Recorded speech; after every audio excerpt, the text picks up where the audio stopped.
Hello everyone, welcome to my channel RS Sri Jyoti. In today's video is part 3 of Hindi Sahitya ka Itihas. This video will be useful for AP TET Hindi and AP DSC Hindi preparing candidates. So let's start.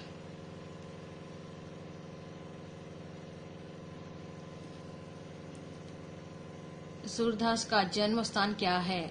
साही.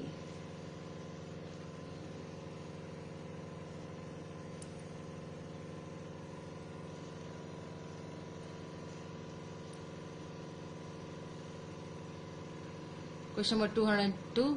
सूरदास पहले कहाँ रहते थे? गांव घाट. Question number 203. Surdas आरंभ में किस प्रकार के पद लिखते थे? विनय पद. Question number 204. पुष्टि मार्ग का जहाज कौन है? सूरदास. सूरदास अष्टचाप कवियों में से प्रमुख कवि है. Question number 205. सूरदास पुष्टि मार्ग का जहाज है, यह कथन किसका है? विठलनाथ. Question number 206. सूर सागर में किसकी कथा है? कृष्ण की. Question number 207. साहित्य लहरी में किस प्रकार के पद हैं? दृष्टकूट. Question number 208. दृष्टकूट पदों की क्या विशेषता है? उनमें अतिगोपन शैली में वर्णन होती है. Question number 209. सूरदास की भाषा क्या है? ब्रज भाषा. Question number 210. सूर सागर में किन रसों की प्रमुखता है? वात्सल्य और श्रृंगार. Question number 211. सूरदास की कितनी पुस्तकों का नाम दिए जाते हैं? 26. भक्ति का जन्म कहाँ हुआ? दक्षिण में. Question number 212. सूरदास के नायक कौन है? श्री कृष्ण. 213. भक्ति का जन्म कहाँ हुआ? दक्षिण में. 214. सूरदास की दीक्षा गुरु कौन थे? वल्लभाचार्य. 215. सूरदास के लीला वर्णन में किस ग्रंथ का प्रभाव परिलक्षित होता है? भागवत पुराण. Question number 216. भ्रमर गीत का आधार ग्रंथ क्या है? श्रीमद् भागवत. 217. पुष्टि मार्ग के जनक कौन है? वल्लभाचार्य. 218. वल्लभ संप्रदाय में किस भाव की उपासना का प्राधान्य है? वात्सल्य और सख्य. Question number 219. किस संप्रदाय में कृष्ण की अपेक्षा राधा को अधिक प्रधानता दी जाती है? राधा वल्लभ संप्रदाय.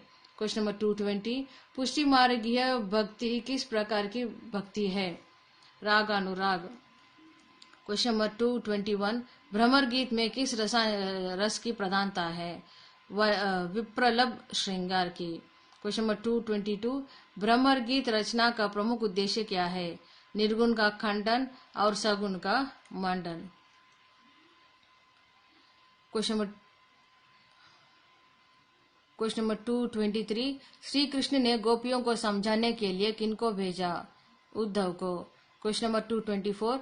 निर्गुण कौन देश को वासी, यह किसकी उक्ति है? गोपियों की. Question number 225. सूर सागर का काव्य रूप क्या है? प्रबंध काव्य और गीति काव्य. Question number 226. सुर तुलसी शशि उडगन केशव दास. इस उक्ति के अनुसार हिंदी साहित्य के सूर्य कौन है? सूरदास. Question number 227. पुष्टि मार्ग का अर्थ क्या है? वेद मर्यादा और लोक मर्यादा दोनों को त्याग कर भगवान कृष्ण की कृपा में विश्वास कर जीवन यापन करना ही पुष्टि मार्ग का अर्थ है. Question number 228. जनश्रुति के अनुसार सूर सागर में कितने पद थे? 1.25 लाख. Question number 229. किस रस की अभिव्यक्ति में सूरदास संसार के सर्वश्रेष्ठ कवियों में गिने जाते हैं? वात्सल्य रस. Question number 230. और कवि गाड़िया नंददास झड़िया. यह उक्ति किसके संबंध में कही जाती है? नंददास की भाषा के संबंध में. नंददास ही अष्टचाप कवियों में से एक है. Question number 231. कृष्ण भक्ति शाखा की कवयित्रियों में कौन प्रसिद्ध है? मीराबाई.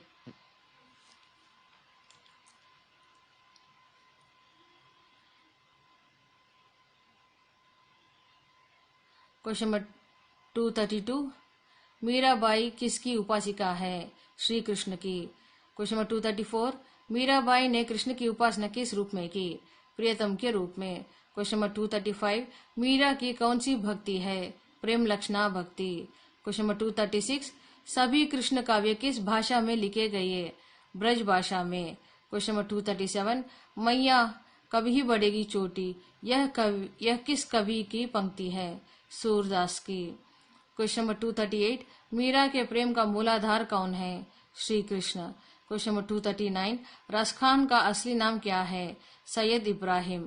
क्वेश्चन नंबर 240 रसखान जीवन की सफलता किस में मानते थे? कृष्ण के साथ नैकट्य स्थापित करने में ही जीवन की सफलता है। क्वेश्चन नंबर 241 किसके सवैये प्रसिद्ध है? रसखान। क्वेश्चन नंबर 242 मीरा की भक्ति में कौन सा भाव था? दाम्पत्य भाव। क्वेश्चन नंबर 243 मीरा के पदों की भाषा क्या है? राजस्थानी और ब्रज। क्वेश्चन नंबर 244 रास पंचाध्यायी किसकी रचना है? नंददास की। क्वेश्चन नंबर 245 शोभित कर नवनीत लिए, यह किस कवि की पंक्ति है? सूरदास। क्वेश्चन नंबर 246 आलवार कितने थे? 12। क्वेश्चन नंबर 247 प्रभु जी तुम चंदन हम पानी, यह पंक्ति किस कवि की है? रैदास। क्वेश्चन नंबर 248 आलवारों ने किस कवि में रचनाएं की? किस भाषा में रचनाएं की? तमिल भाषा में। क्वेश्चन नंबर 249 राम भक्ति शाखा के प्रतिनिधि कवि कौन थे? तुलसी। क्वेश्चन नंबर 250 जनश्रुति के अनुसार तुलसी के पिता कौन थे? आत्माराम। क्वेश्चन नंबर 251 जनश्रुति के अनुसार तुलसी का जन्म किस नक्षत्र में हुआ? मूला नक्षत्र। क्वेश्चन नंबर 252 किसने तुलसी को शिक्षा दीक्षा दी? नरहरि दास। क्वेश्चन नंबर 253 गोस्वामी के बचपन का नाम क्या था? राम भोला। क्वेश्चन नंबर 254 तुलसी की पत्नी का नाम क्या था? रत्नावली। रत्नावली किसकी कन्या थी? दीनबंधु की। क्वेश्चन नंबर 256 किसकी बत्सना से तुलसी के जीवन में परिवर्तन आया? अपनी पत्नी रत्नावली की बत्सना से। क्वेश्चन नंबर 257 तुलसीदास की महत्वपूर्ण रचना क्या है? रामचरितमानस। क्वेश्चन नंबर 258 रामचरितमानस किस भाषा में लिखा गया? अवधी यानी पश्चिमी अवधि में। क्वेश्चन नंबर 259 रामचरितमानस की रचना किस छंद में की गई है? दोहा चौपाई। क्वेश्चन नंबर 260 तुलसी ने कलयुग का वर्णन किस ग्रंथ में किया? विनय पत्रिका। क्वेश्चन नंबर 261 विनय पत्रिका किस भाषा में लिखी गई है? ब्रज भाषा। क्वेश्चन नंबर 262 तुलसी की भक्ति किस भावना में लिखी गई है? लोक संग्रह। क्वेश्चन नंबर 263 तुलसीदास के रामचरितमानस की प्रसिद्धता का क्या कारण है? समन्वय। क्वेश्चन नंबर 264 कला पक्ष में सूरदास की अपेक्षा तुलसी का क्षेत्र कैसा है? व्यापक। क्वेश्चन नंबर 265 सूर सूर शशि तुलसी उडगन केशवदास, इस उक्ति को समझाइए। सूरदास सूर्य है, तुलसीदास चंद्रमा है और केशवदास नक्षत्र।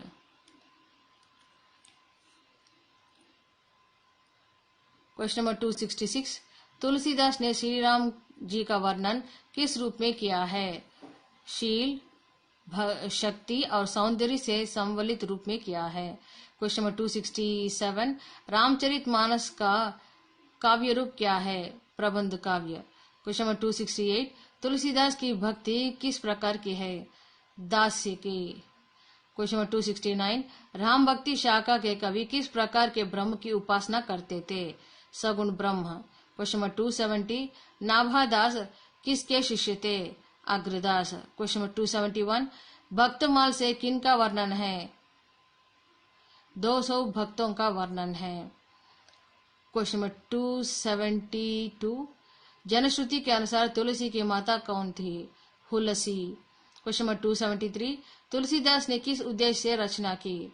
संवतः स्वांतः सुखाय के लिए करने पर भी लोक कल्याण की भावना निहित है। क्वेश्चन नंबर 274 रामानंद जी का समय कब था? 1546 से 1576, फ्रॉम 1546 टू 1574।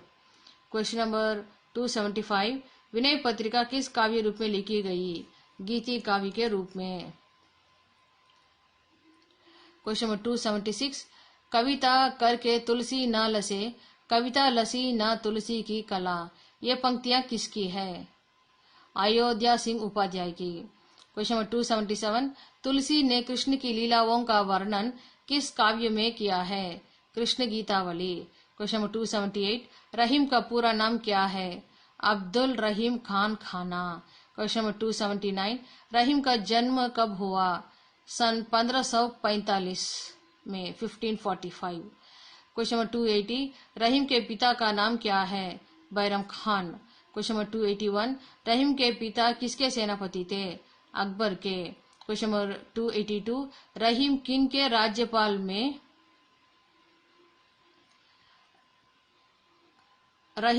राज्यपाल में जीवित थे? अकबर और जहांगीर के। क्वेश्चन नंबर 283, रहीम किसके समकालीन थे? तुलसी के।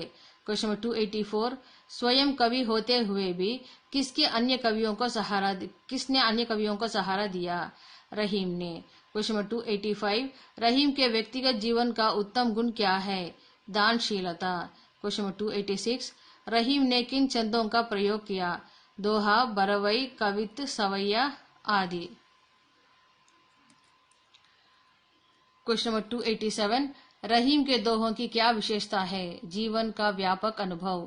क्वेश्चन नंबर 288, रहीम का अंतिम समय कैसे बीता? कष्टों में। क्वेश्चन नंबर 289, रीतिकाल के दूसरा नाम क्या है? अलंकृत काल और श्रृंगार काल। क्वेश्चन नंबर 290, रीतिकाल को किसने अलंकृत काल कहा है? विश्वनाथ। क्वेश्चन नंबर 291, रीतिकाल का नाम किसने दिया? आचार्य रामचंद्र शुक्ल ने रीतिकाल का नाम दिया। क्वेश्चन नंबर 292, रीतिकाल का क्या अर्थ है? एक प्रकार की काव्य शैली। क्वेश्चन नंबर 293, रीतिकाल का आरंभ कब से माना जाता है? आचार्य रामचंद्र शुक्ल जी के अनुसार रीतिकाल का आरंभ 1700 से माना जाता है और डॉक्टर गणपति चंद्र गुप्त के अनुसार रीतिकाल का आरंभ 1600 से माना जाता है। क्वेश्चन नंबर 294, रीतिकाल का अंत कब से माना जाता है? आचार्य रामचंद्र शुक्ल के अनुसार रीतिकाल का अंत 1900 से माना जाता है और कुछ विद्वानों के अनुसार रीतिकाल का अंत 1924 में।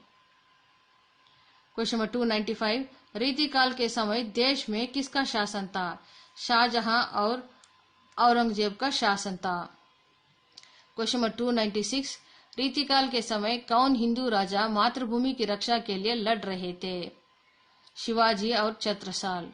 क्वेश्चन नंबर 297, रीतिकाल के प्रवर्तक कौन थे? चिंतामणि। क्वेश्चन नंबर 298, रीति कवियों के कितने वर्ग हैं? 3,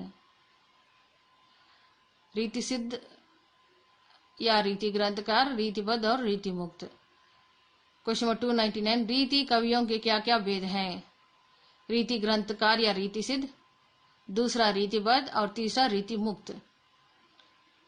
लास्ट क्वेश्चन, रीति ग्रंथकारों को मोटे रूप में कितने भेद हैं और वे क्या क्या हैं? 2 रूप।